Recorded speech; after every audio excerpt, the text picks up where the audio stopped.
Hello, today we are doing the standard algorithm, 2 digits on top, 1 on the bottom. We are going to do 52 times 7. We are going to go right to left, and we're just going to work with the 7 here. 7 times 2, and then 7 times 5. So let's go ahead and get started. So 7 times 2 first. 7 times 2 is 14. Since that's 2 digits, we need to carry the leftmost digit over to the left and put this one in the ones place. This 1 belongs in the tens place anyways because it's a 10, and the 4 is already in the ones place. So put the 1 up here, put the 4 down here, 14.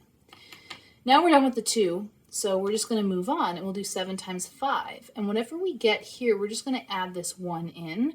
And then since there are no many more digits, you don't have to carry it. You're just going to put it underneath. So that's why there's 2 boxes here that are green. So we did 7 times 2 for the blue. Now we'll do 7 times 5. 7 times 5 is 35. Plus 1 is 36. And we'll put that right there. So our final answer is 364. So again, we did 7 times 2 first. We got 14, so we carried the 1. Then we did 7 times 5. And we added 1 to it, and we put that down here.